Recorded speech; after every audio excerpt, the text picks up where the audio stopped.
Buffy with it.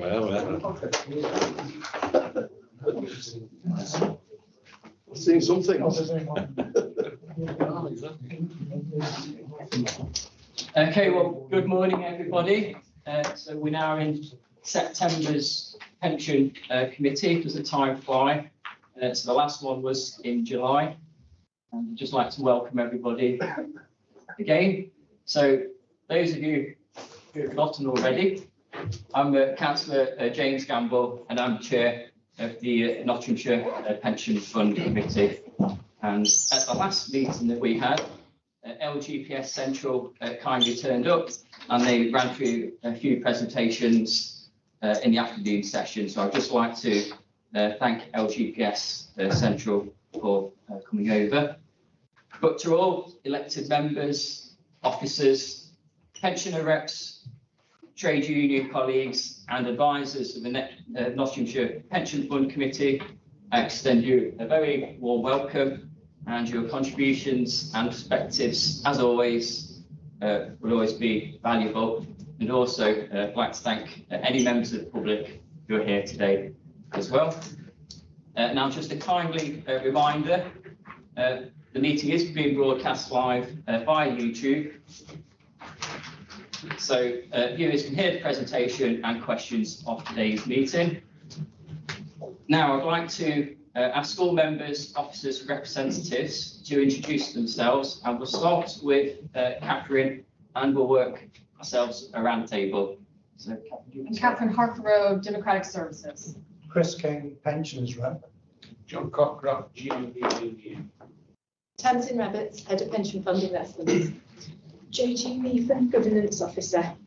Sarah Stevenson, Group Manager, Business Services Centre, Pensions Administration. Ashley Booker, Senior Communications Officer.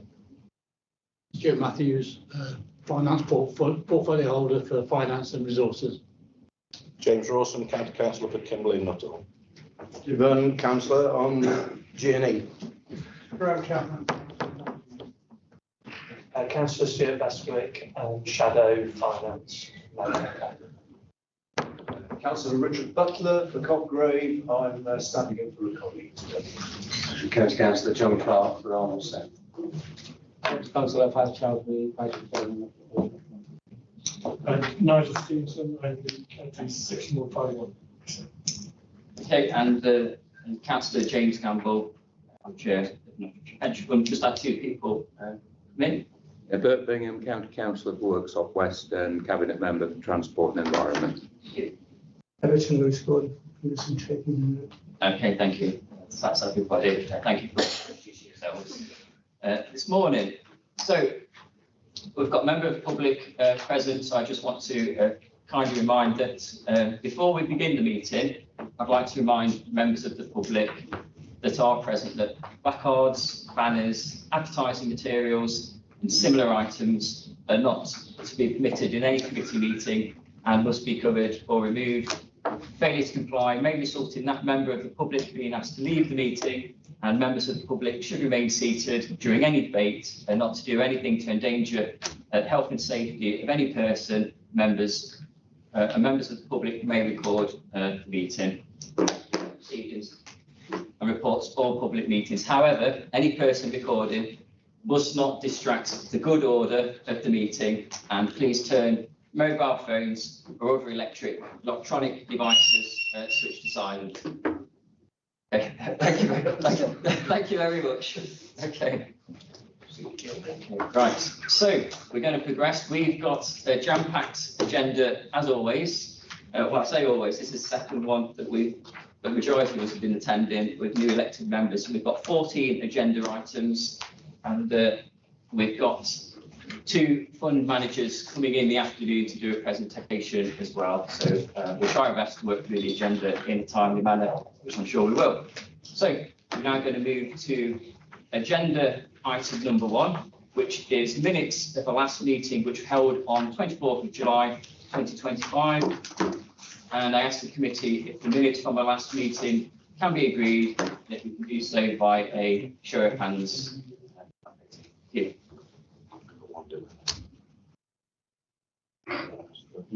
Yeah, that's carried then. Thank you very much.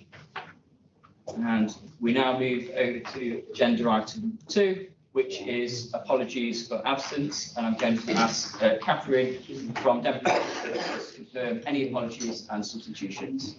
Chairman, I have apologies from Councillor Pearson with Councillor Butler substituting. I have apologies from Councillor Polk, Councillor Indivian, and Councillor Jackson. Thank you. Okay, lovely. Thank you. Do we accept these? Thanks for my apologies. I will have to leave around about 11:30 because I'm coming meeting to chair together. Thank you, Councillor Clark. Thank you. So, do we accept those apologies? Raise hand? Yeah. Okay. Okay, well, they're accepted. Okay, right. Okay, now we move to agenda item number 3, which is declarations of interest by members and officers. Does any councillor or officer have any interest in any matter on the agenda that they need to disclose? That's none. Okay, thank you. Right, so we move on to the more proper agenda now. We go to agenda item number 4, appointment of a partner to deliver a pilot mortality screening and address verification and tracing service for the Pension Administration Service to support the Fund's pension dashboard in readiness for preparation. Before I hand over to Officer Sarah Stevenson to introduce the report, I'd like to move the recommendation on page 16 of the agenda pack, and I'm going to ask for a seconder for that. Seconder. Lovely. So seconded by Councillor Chowdhury. And I'm now going to kindly hand over to Officer Sarah Stevenson for any comments and presentation. Thank you. Thank you, Chair. The Fund collects and holds large amounts of digital-based data and is heavily reliant on the timely receipt of quality data in order to effectively administer the local government pension scheme. The pension regulator requires all funds to maintain accurate records. Failing to maintain accurate records can put the fund at risk of failing to meet legal obligations to members, which could result in the regulator taking enforcement action. The impact of holding incorrect data is also evident in costs resulting from overpayment of pensions, where we've not been notified of the death of a member. Data breaches due to incorrect addresses, as well as lost contact with members due to not being notified of address changes. The fund is required to review its data at least once a year, and if there are any issues, put an improvement plan in place. Members' data is divided into 2 categories, common and scheme specific. The pension dashboards is a government initiative which will allow people to access information about their pension online through a secure pension dashboard. Quality data is the foundation of this programme. Mandatory data standards have been published, which pension providers and schemes are required to comply with. The dashboard will enable individuals to see details about all their pension benefits from all providers, including their state pension. The fund needs to ensure the quality of data is good enough to enable its matching savers with their pensions.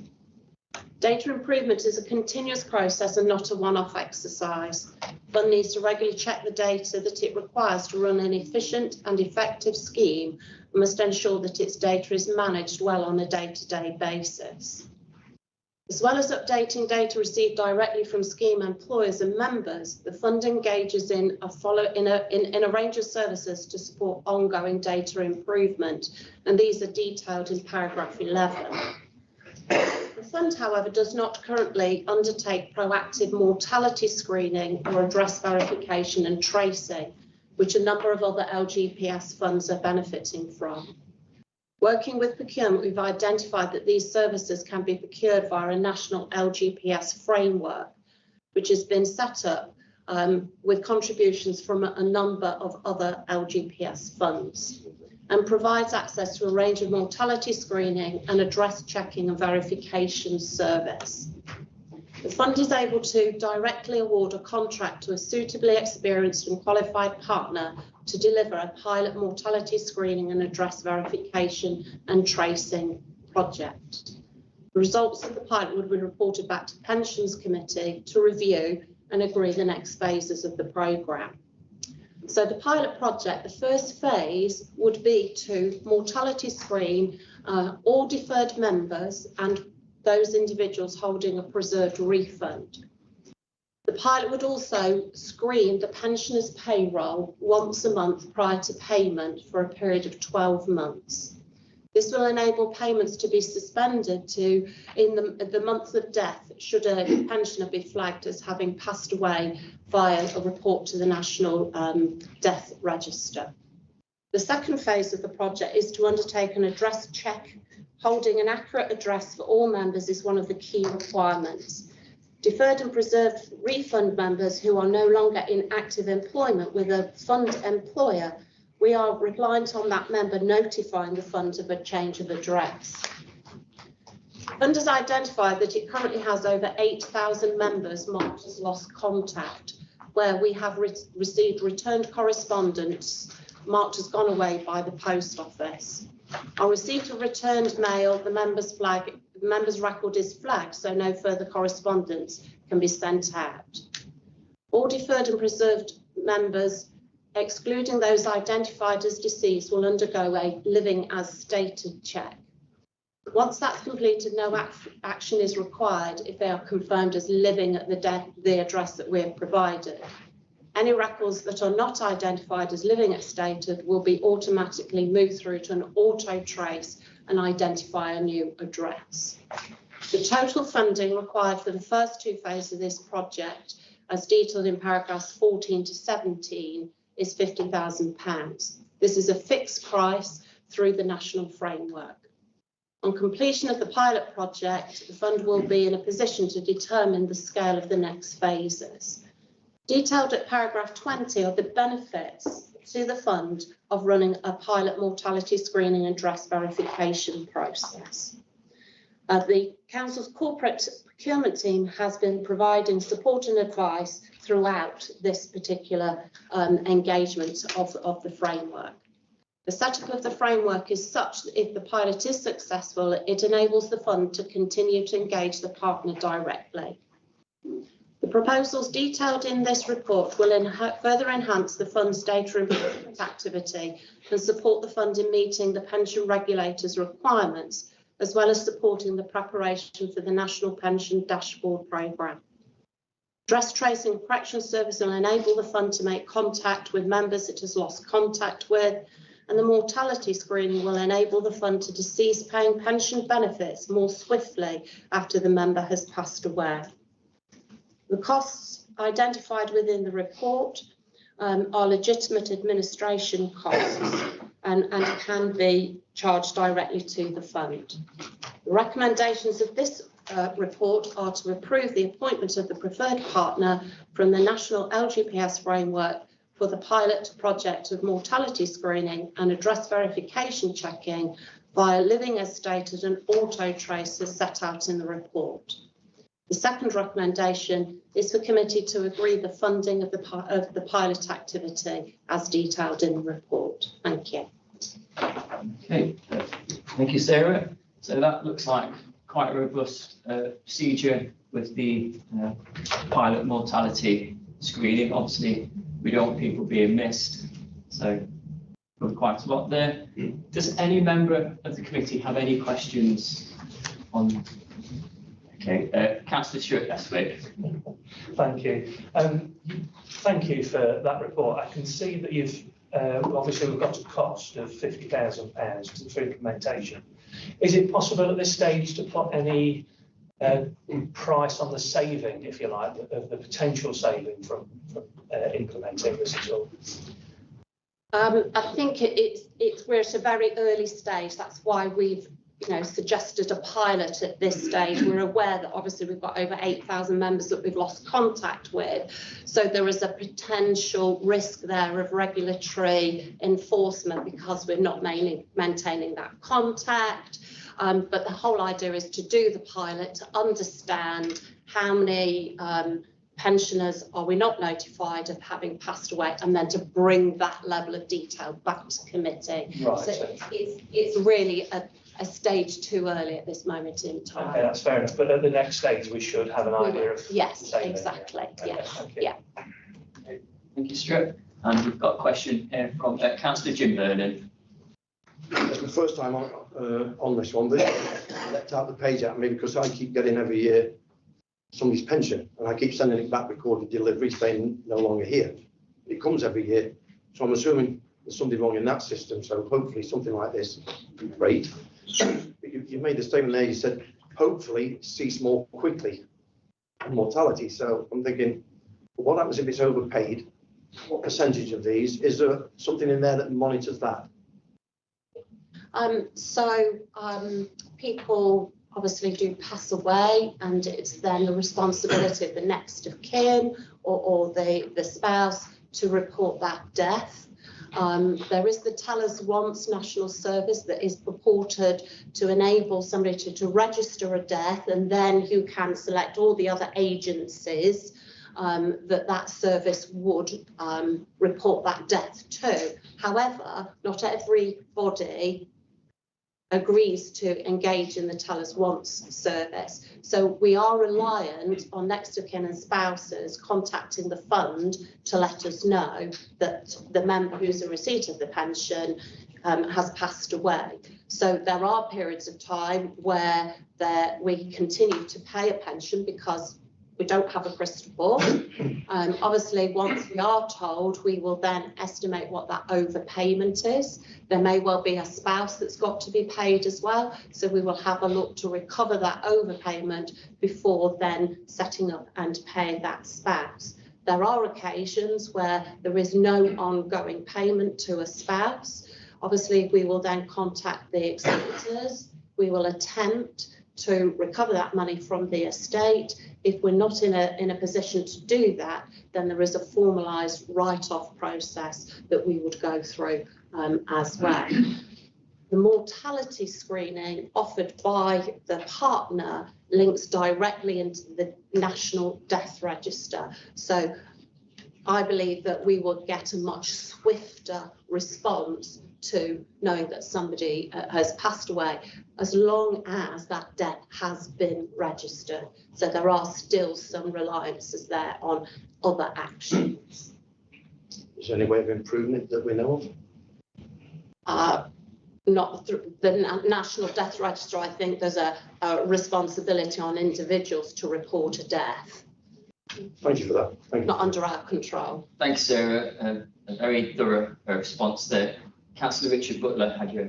Yes, thank you. It's sort of linked to that question, to be honest. When you look at the number of missing members, 8,000, I'm not sure whether to think that's a real big worry or maybe not, given the size of the scheme and the number of people who have been in the pension scheme over the years. But I think what I'm wondering is, do we know sort of how many or what percentage of those perhaps have yet to reach a stage where they're actually drawing the pension? So have we got many people in that 8,000 who, for whatever reason, they may have left the authority, gone onto their employment and no longer part of the scheme, but it's held in, what's the expression, suspense? Well, it's held until they're old enough to start claim. So do we know sort of what the mix is of that? Because when you first look at 8,000 people, gosh, that's an awful lot of people.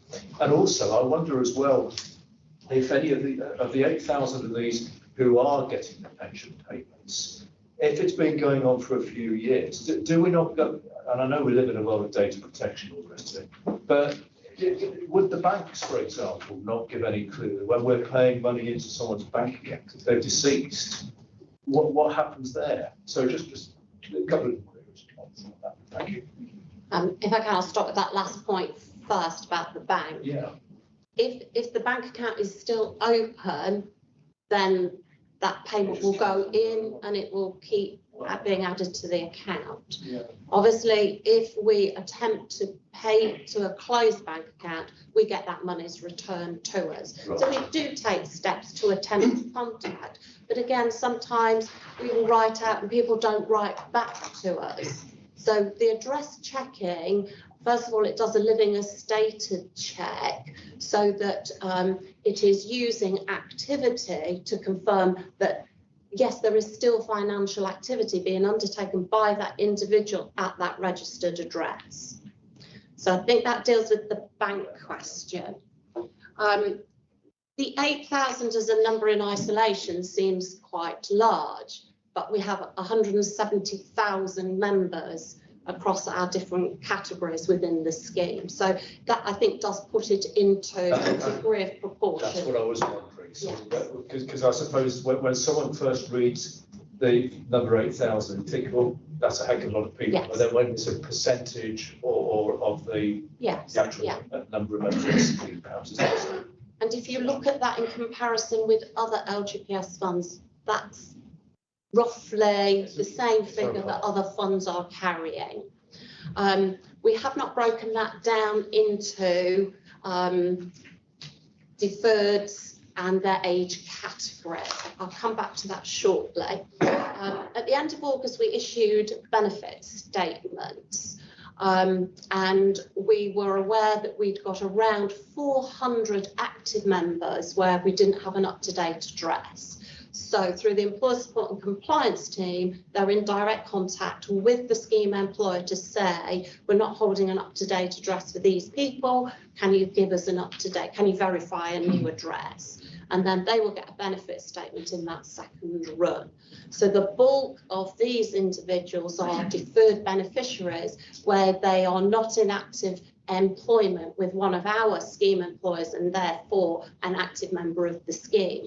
So again, this is where an individual's personal responsibility comes in, because, you know, people do move house. There is a range of sort of like standard organisations that you would, you know, contact to change address, utility companies, your bank, the council for council tax, etc. But I think it demonstrates sometimes probably the lack of responsibility people take about ownership of their pension, and that leads in therefore to the National Pension Dashboard as well, because this is going to open up and people will be able to put their details in for one time. It goes out to all public and private sector pension funds and says, do you know this person? So obviously you have to put in some very specific matching criteria, so your national insurance number, your date of birth, your name, and then it just reports back to say, yes, we believe there's something being held for you at Nottinghamshire, or there's something being held for you at Boots. So there are several routes as to why we need to keep on top of data. But I think once we make contact with members, we use it as an opportunity to say, you are responsible for letting us know. Now, as our deferred members come up to their sort of the age where they can take their benefits unreduced, we write out to them 2 months beforehand, and then it's up to them whether they wish to pursue to put that pension into payment. Some people choose not to for a whole variety of reasons, but again, it may well be we get that correspondence returned to us because that person has moved, and we would flag that because we don't want to continue to send correspondence from a GDPR perspective as well. So it may well be that we unearth other people that we're not aware of through this address checking, but I think it's a fundamental thing for us to have in place going forward. Okay, thank you, Richard. Very good question. And again, Sarah, very good thorough response. Got any more questions? Yes, Councillor Bingham. It's more of a statement really just to support the pilot scheme, but also to say if this government's digital ID ideas roll forward into policy, then everything will be linked up from birth to death anyway. Probably render it redundant because everything will be linked automatically. Notification of, for instance, change of address or mortality. People need to understand that, but that's it really.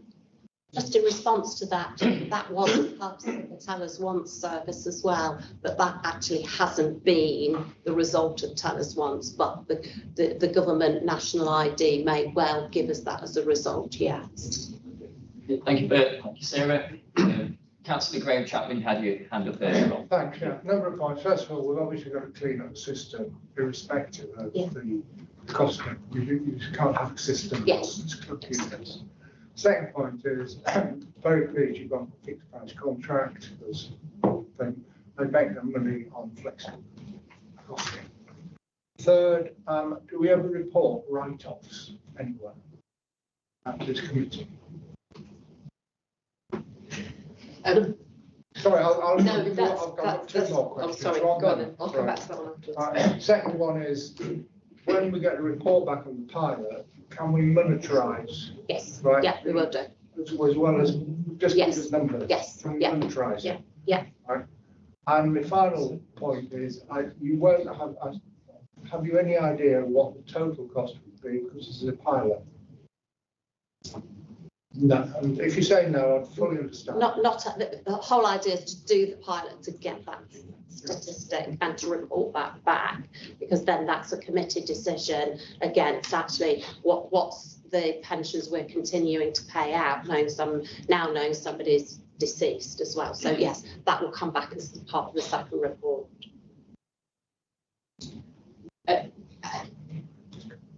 Reporting on pension overpayments and write-offs is one of the new requirements for the annual report. We are currently working at tracing this data because it's held across different places in our systems, but we are hoping positive. Between the three of us to pull it together. It should be in this year's reported, disclosed in this year's annual report. Will this be the first time? It will be the first time. It will be the first time reported write-off. We're not anticipating it to be a very large amount. No, but I don't buy the argument of relativism, right? We're a huge organisation, therefore we can afford a small percentage. I mean, it's the absolute numbers I'm quite interested in, and I think we always keep an eye on the absolutes, not the other things. Thanks. Okay, thank you, Graham. Thank you, officers, for your answers. Councillor James Rawson. Hiya. Interesting to hear that you're looking to recover overpaid funds from estates where possible. But chances of hitting an estate that hasn't been closed through this process is going to be quite slim. What sort of processes or opportunities do you have in mind thereafter to try and recoup some of these funds, which could have been going on for years? No disrespect, we don't know if people have died. Yeah. But we could be talking tens of thousands of pounds, theoretically recoverable. Do we have options or methodologies to get to that cash? From a recovery perspective, yes. So as part of the Business Services Centre, we have a debt recovery team. So their scope is wider than just the pension fund. So they are looking at recovery of monies owed to the council through statutory and non-statutory, but they also provide a service to the pensions admin. So if we're aware of an overpayment and we can't recover it directly from the spouse, then we will issue an invoice to the estate that will then go through the dunning cycle, which is the reminder process. So 2 reminder letters go out. We do also have the ability to take claims through to a small claims court, less than £10,000. So we do take enforcement action. It is not, I'll be clear, it's not bailiff action. We don't have that right from a bailiff perspective, but we do engage enforcement services. But obviously there's a cost to all of that. And then there does come a point where actually there may be no monies left in the estate because they have been, given out as per the details of the will, and then we would move to write-off. Well, theoretically, these funds would be just sat in a bank account that we've had on record for years. Oh, I see what you mean. One of 2 things can only happen to that cash. I see what you mean. Sat there and can be recovered, theoretically. Yeah. Or somebody's withdrawn it. Yes. Which would be criminal in these circumstances, I would imagine. Yes. I just wonder what opportunities we've got to try and recover that beyond the £10,000 small claims bill. I think we will need to work with our bank as well to understand what other processes are available to us for recovery. If we continue to pay money into a bank account that is being accessed by other individuals other than the beneficiary. It could be that it's a joint account and there is a spouse that's entitled to a pension. So I think that's really drilling down to the granular level of detail. And I think we need to do first phase first, see where we are, and then going back to Councillor Bestwick's point earlier, where do we get to with phase 2? There's going to be low-hanging fruit to recover. Then there's going to be more complex cases that will have cost attached to them, and we'll have to do that benefit analysis, won't we? When do you think you'll be writing the report as to this is our findings off the back of this £50,000? Not tomorrow. No. So I think obviously the next bit is to actually contract with the partner, then provide them with the data. So there's some internal processes to deal with here, because obviously we are taking people's personal data. So the question about GDPR, etc., all of that's got to be done correctly. They are doing this for other funds, the partner, so they are well experienced. I would be hoping we're coming back before the end of March to report where we are, earlier if possible. Okay. Thank you, James, and thank you, Sarah. We've got right. Oh yes. Okay. Thank you, Councillor Baz Chowdhury. To Sarah, just a business case. What are the accepted benefit and cost saving, fraud prevention, improved members' engagement, various costs? Can you just highlight something? I think that's really picking up on my earlier response that it's too early, but obviously we'll start to detail that type of thing in the follow-up report. Thank you, Baz. Thank you, Sarah. Do you have any more questions? No. Well, we've had some excellent participation and a number of questions raised in agenda item number 4. I think we've covered all bases. So we're now going to move to a vote on the recommendation as given by Sarah Stevenson. So I'm going to take a move now to the vote of hands. Those for the recommendation. Okay, that's carried. Thank you. Right, now we move to agenda item number 5, implementation of Civica, Universal Pensions Manager System, Payroll Module and Members Self-Service Portal. And before I hand over to Sarah Stevenson again to introduce the report, I'd like to move the recommendation again on page 20 of the pack that you've got in front of you, and I'm going to ask for a seconder. Thank you, Councillor Baz Chowdhury. I have a seconder. Now I'm going to hand over to Sarah Stevenson again. Thank you. Thank you. So Nottinghamshire County Council, via the Business Service Centre, provides support services, including pension administration and payroll to the pension fund. Pension payroll is currently administered and processed through the Council's business management system. The report details the scale of the pension payroll at paragraph 3. The Council is replacing its SAP system. The SAP HR payroll functionality is known as success factors. Bespoke coding would be required within this system to process a pensioner's payroll due to the specialist nature of elements of the payments. This coding would incur additional cost on top of the annual licensing cost required within success factors for the pensions payroll, which would be in the region of £275,000 to £344,000 per annum. This move presents the pension fund with a unique opportunity to move the delivery of its pensions payroll into the dedicated payroll module provided by the pensions admin software solution, Civica Universal Pension Manager. All pensions administration activity would then be administered through one fully integrated solution. This move would also allow the fund to deploy the members' self-service portal, which will provide members with the ability to update their personal details and access their payslips online. The proposed move would deliver significant benefits.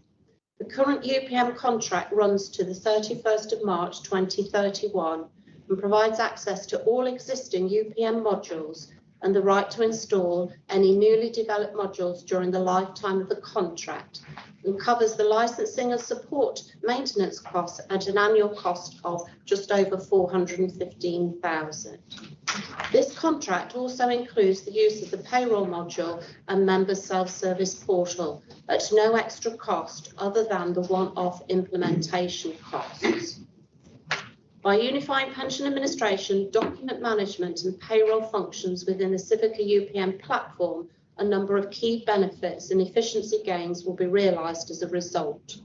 These include one integrated platform, data integrity and streamlined processes, automation, single source reporting, reassurance and confidence that payments are accurate, adopting standard best practice, and implementing and delivering self-service capability to the members of the pension fund.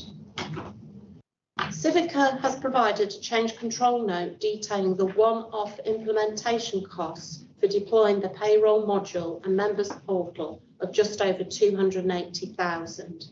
These costs cover the various phases of the project. The ongoing license and support costs are included within the existing annual maintenance contract, so there are no additional annual costs. Section 151 officer has confirmed that the total costs of the project are legitimate administration costs and fully chargeable to the pension fund. It's proposed that the project would commence in early October with a go live during the first quarter of 26-27.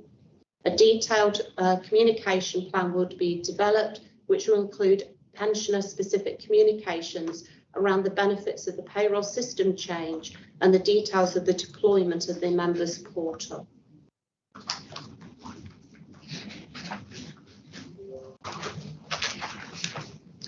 Given the Council's decision to replace its main business management system, it is an appropriate time for the fund to move its pensions payroll provision into Civica UPM and to ensure the fund benefits from a single fully integrated system combining pensions administration, document management and payroll. Therefore, the recommendations of this report are that the Nottinghamshire Pension Fund Committee approves the one-off funding for the implementation of Civica UPM payroll and members portal as detailed within the report. Thank you. Thank you, Sarah. So we've covered quite a lot there on the implementation of the Universal Pensions Manager System. We've covered costs, we've looked at benefits, and we've looked at efficiency gains. Do any members present today have any questions on agenda item number 5? So, thank you, Councillor Stewart. Sorry, me again. Thank you for your presentation again, but very clear, and I'm aware of the change of the SAP software system. Can I just check my understanding of the numbers? So, we're looking at a cost of between £275,000 and £344,000 per annum. But if we move to the Civica Universal Pension Manager System, we will have costs of £415,000 plus a one-off cost of £280,000. So presumably, all of the other benefits listed that you've given to us, you listed to us, they're going to have financial benefit through efficiency savings. Have I got that right? Not quite. Not quite. Yeah. So we already paid for the Civica license because we are already using it as the pensions administration system. That's the 450 because we thought it was right that members do know what's the total cost. We already incur in running the pensions administration system.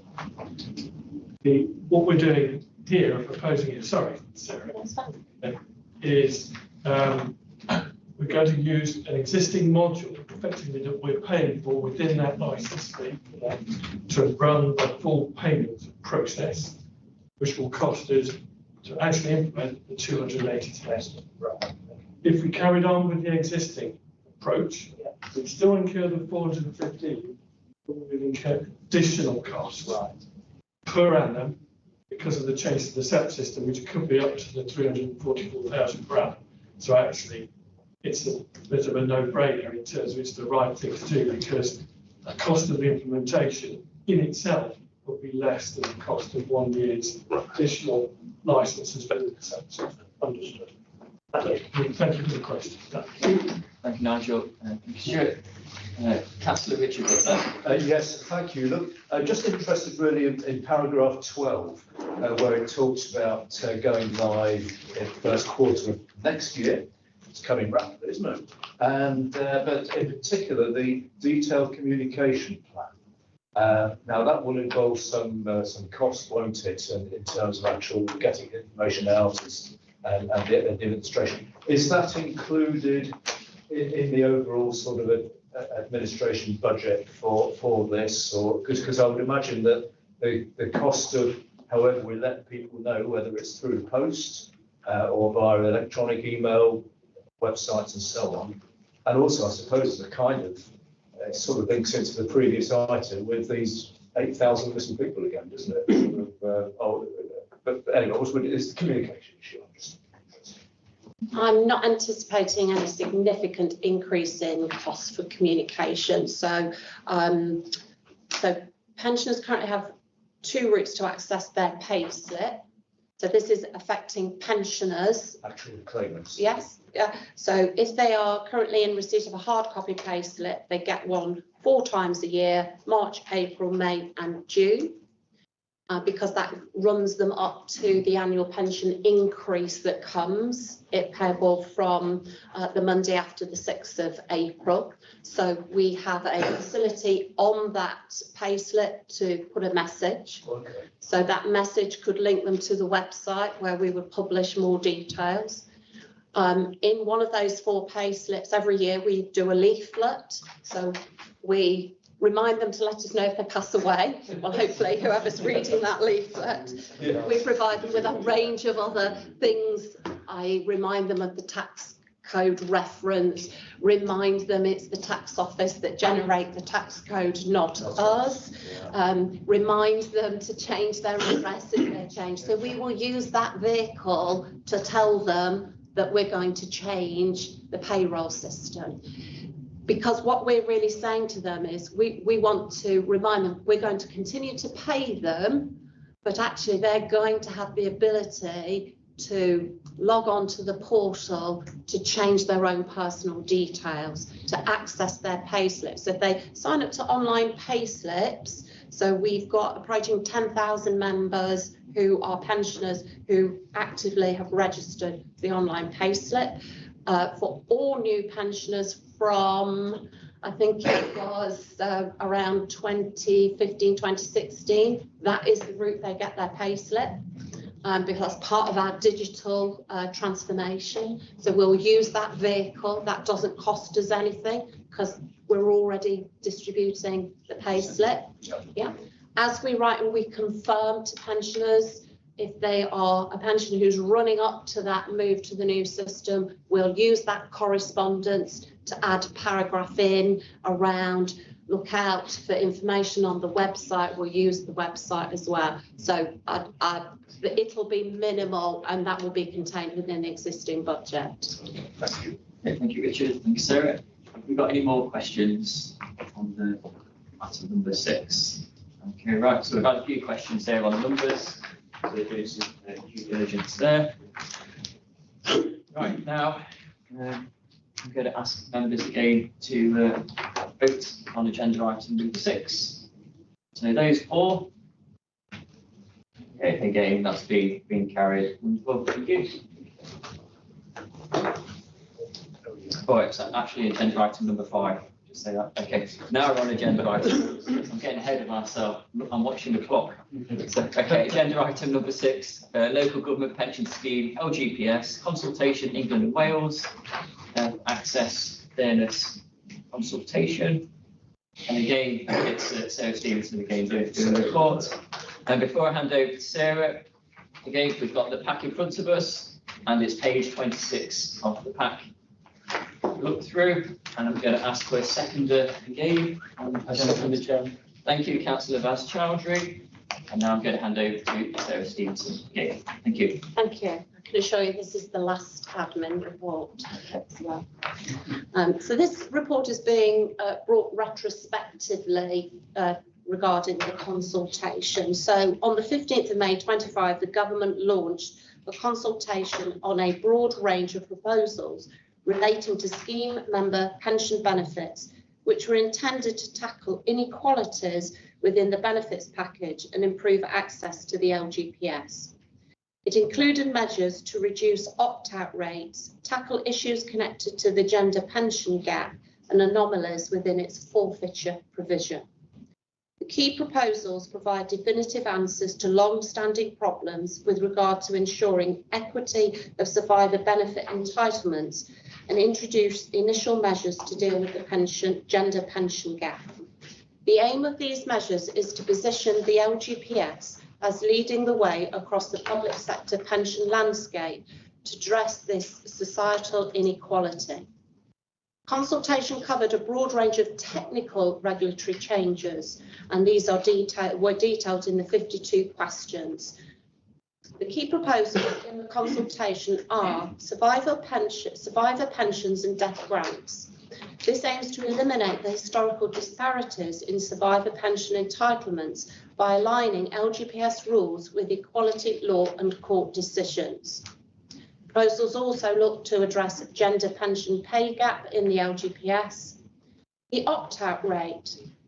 MHCLG proposes mandatory data collection on members who opt out of the scheme, aiming to understand the reasons behind opt-outs, especially among low-paid or younger employees, and to develop strategies to encourage participation. Forfeiture. Forfeiture provisions which allow pension benefits to be reduced or withheld following serious misconduct are seen as unclear, inconsistently applied, and in some cases outdated.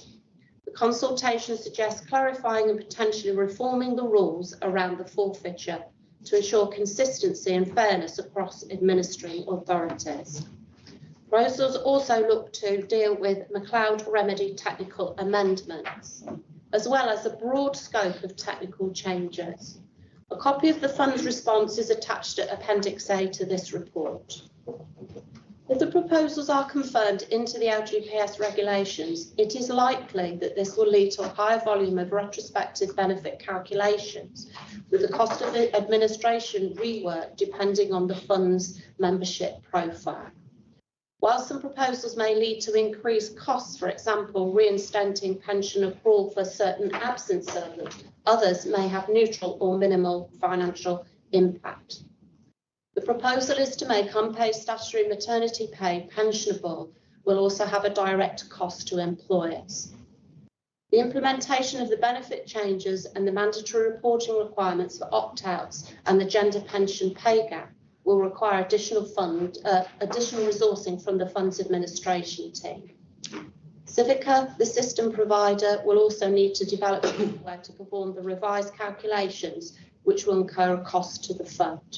Also, there would need to be extensive stakeholder communication.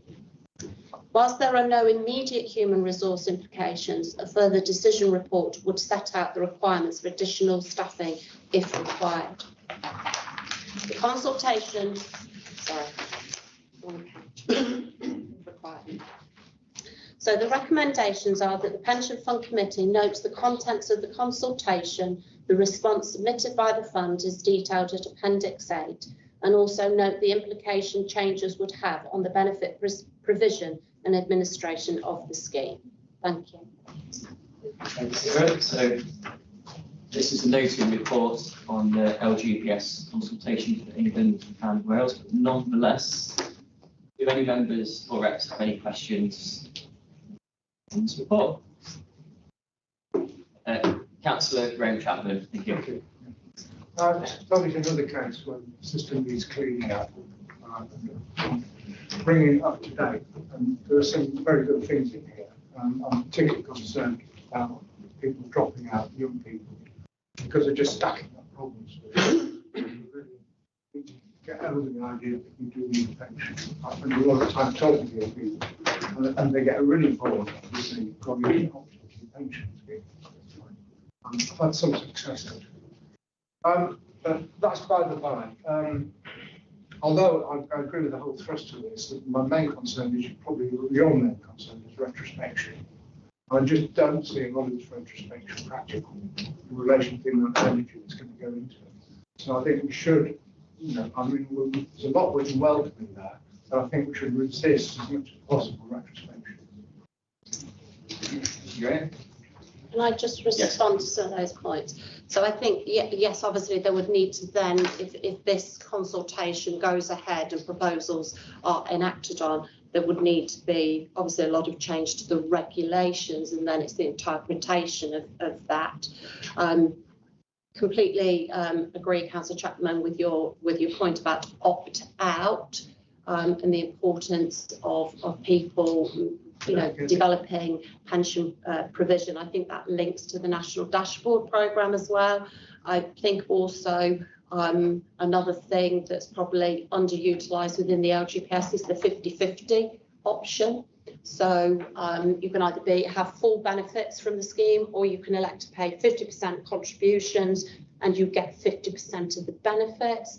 And obviously what people can do is they can switch between full and 50-50. So, lifetime events, it may well be that it's better to have 50-50 and then to move back up, but they are maintaining that paying into the system and still benefit from the death position as well.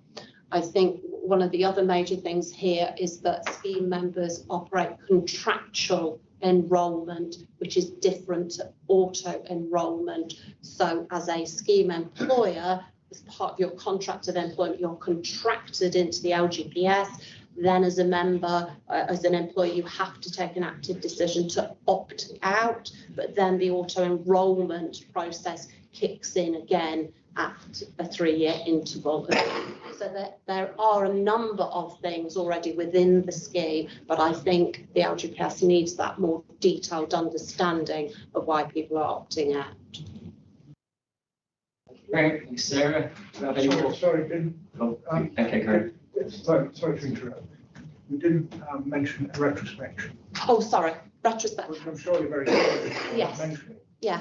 I think that's the one thing from an admin perspective, absolutely, is concerning, because, if you're retrospectively paying death grants as well, some of the reading that we've looked at, it potentially has an impact on what came as part of the grant of probate as well. It could be opening up estates again. There's all sorts of costs then potentially for the estate. May well be that none of the executors are still alive. How would that all work? So I think, yes, that's a really horrible side of this.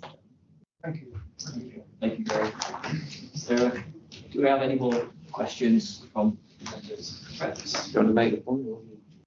So we're just looking at Councillor James Rawson. Apologies, thank you, Chair. We're just checking we've got the right report before that's the wrong place. Yeah. So one of the sort of paragraphs in there mentions maternity pay becoming pensionable, which is fine, but that's a cost of the pension scheme without a doubt. But further down the report, it says that there's no financial implications. It does say in this report, well, I guess the report itself doesn't have financial implications, but the fact that we'll be picking up, which may be statutory, I don't know, the fact that we'll be picking up pension contributions on the back of maternity pay, there are financial implications, I guess. I think that's a financial implication for the employer, obviously, because at the moment those are not pensionable.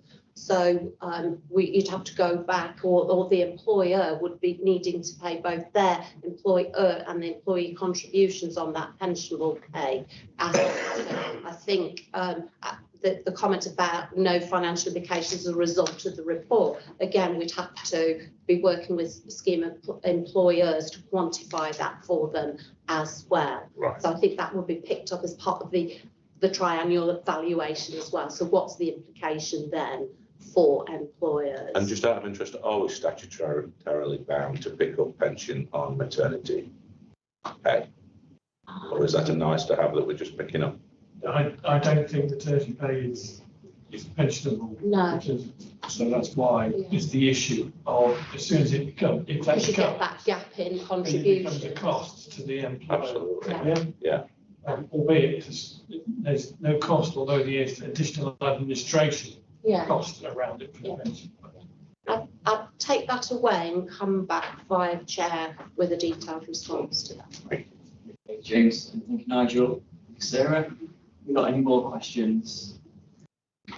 Councillor Birmingham. Yeah, it's just a quick one really for clarification so that the members understand then. So closing the gender pension gap overall is going to be a cost or a burden to the scheme. We don't know. We can't evaluate that at the moment. Yeah, thank you. Thank you, Bert. Thank you, Sarah. Any other questions from members?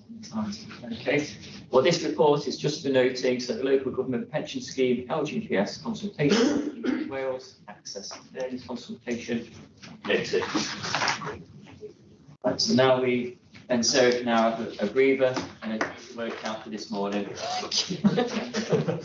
So, agenda item number 7, which is Pensions and Lifetime Savings Association, PLSA, Local Authority Conference 2025. And before I hand over to Nigel Stevenson, again, it's in your report pack here, page 53 of the agenda pack. And I'm going to ask for a seconder once again. Second, Chairman. Thank you, Councillor Vassar-Chowdhury. And now over to you, Nigel. Thank you, Chair. Yes, so there's a conference held in June in Bedfordshire, and attended by myself and Kay Thompson-Vardy, a member of the Pensions Board. It's a good conference for colleagues to attend, and I would advise for members to consider that for next year when we about attending for this. The main themes, I know colleagues reading this probably almost feel that they were there at the conference. The success of the LGPS, obviously there was issues around pooling, digital initiatives, local investments, good governance and responsible investment. And in between writing the report and coming to committee, of course, the PLSA have changed its names to Pensions UK. Thank you. Okay, thank you. That's an interesting conference to attend. So, have we got any questions for Nigel on this one from members or reps? Not? Okay, right. So, we're going to move on to the vote. Recommendation. What Nigel just said. For. Thank you. That's great. That's carried. Lovely. Now I'm going to agenda item number 8. Oh, Fit for the Future update.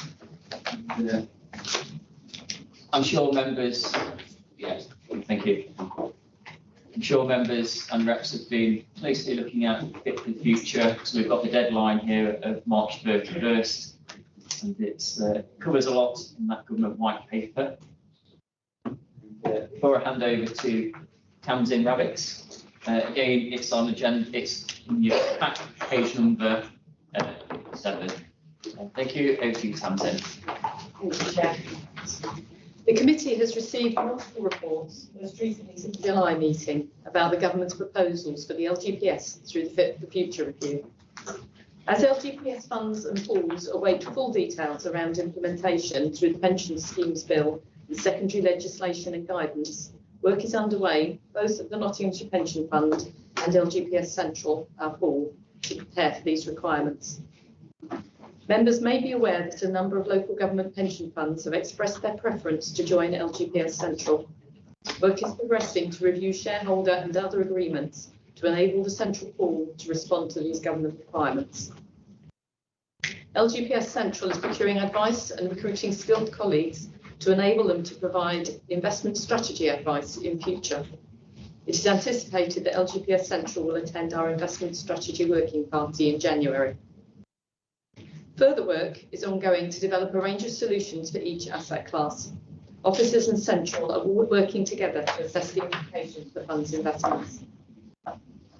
The government has made several proposals to drive investment in the UK through local investment. LGPS Central has started work to see how these can be practically implemented within the pool. For example, each pool will be required to build the capability to enable local investment for their funds, including being able to carry out due diligence and manage these types of investment. Furthermore, LGPS funds will be required to work with local authorities, regional mayors and their strategic authorities and Welsh authorities to ensure collaboration on local growth plans. Pools are also included in this requirement. Funds will need to set out their approach to local investments and a target range within their investment strategy statement. Officers are considering how the Nottinghamshire Pension Fund strategy can best be reflected in the investment strategy statement and working with Central to ensure implementation. The new investment strategy statement is scheduled for consideration by the committee at February meeting. The governance officer is analysing the results of the training needs analysis completed by members and is working with colleagues to reflect these in a training plan. Most new committee members have been booked onto the fundamentals training taking place this autumn, which provides good coverage of the majority of areas of knowledge and understanding for committee members as set out in Funds training strategy. So thank you to all those who have found time in their diaries to attend that course. As previously advised, there is a huge amount of detail behind these proposals, much of which is still to be finalised through legislations, regulations and guidance, and still more at a practical level between pool and partner funds. In order to help committee members understand these proposals, we're planning a working party to follow the meeting in November, which will include a joint presentation from LGPS Central and officers, and you can anticipate an invitation to that in the near future. Thank you, Chair. Thank you, Tamsin. And as Tamsin just mentioned, as LGPS, they're going to be coming back in November to go through the futures. There's been lots of changes, and I'm sure you've been reading the document. So at the moment, with LGPS Central, we've got 8 members, but there's going to be 7 who could potentially be joining us. Do any elected members have any questions or representatives for Tamsin on the future updates? No. Okay, thank you. Right, okay. So we might discuss this one later on in the confidential section, perhaps, maybe. So I'm going to ask all members again, we're very tarnished, happy for what Tamsin just mentioned. Okay, lovely, that's great, that's been carried then. Right, so number 9, the independent advisors report. Normally, William comes over. We saw William last time, but he's been booked before us, so someone asked him to attend another meeting, so there we go. But you've got the report, which is in the pack, page number 59. So I'm sure you've had a good read of that. If any members or representatives have any comments or questions on the report from William, please do raise those questions. Do we have any questions from members? Okay, Councillor Graham Chapman, thank you. Yeah, I'm disappointed, William. Yes. Obviously got other priorities to present. Anyway, no, I've got a question for him. That since he wrote his report, there's one or two things happening in the States, particularly in relation to subprime lending, which are a bit worrying. The sort of early signs of a few firms going bust on the back of subprime lending. Now, if you go back to I'm definitely scared about it, but if you go back to 2007, there were early rumblings that something was going wrong in subprime lending. And I was just wondering the degree to which we should be worried about that, or the degree to which you think it's contained. Because if not, if you look forward, we need a much more, I think, defensive approach to investment. Okay, thank you, Graham. If I may, Chairman, I'm grateful for the question, Graham, and I think it's a relevant point. We'll pick up that question and we'll pass to William to get a proper response. As opposed to a question from you. Yeah, sorry. Yeah. If only I was the financial expert. Well, I think you are. You respect yourself. Yeah. But we'll get a response from William to all the members. Questions been noted. Do we have any questions? Councillor Richard Butler. Not a question, it's just an observation really. As Graham said, it's a shame William's not here because it's always a highlight of this meeting actually. It's genuinely, when William is here giving us his sage advice. Well, he always gives a statement like, do nothing. For a typical advisor, although it's sort of, You can't be wrong. but our solicitors. But it's still, it's at least we've got the written report, which is helpful. And I think as a general point, this committee should always be very grateful for William's input. It is genuinely appreciated. And, You're not redacted. He's still alive. yes, but it's true. He sounds like he's obituary. No, but I'm just looking to the future. We'll move on. Okay, thank you, Richard, for your observation, and thank you, Graham, for your question earlier. They've both been noted. Have we got any more from anybody? No. Okay, lovely. So,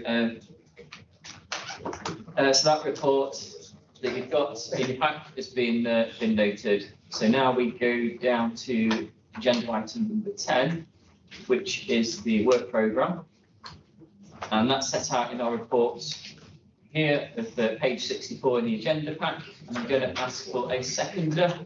I second the chairman. Okay, thank you, Councillor Raspberry.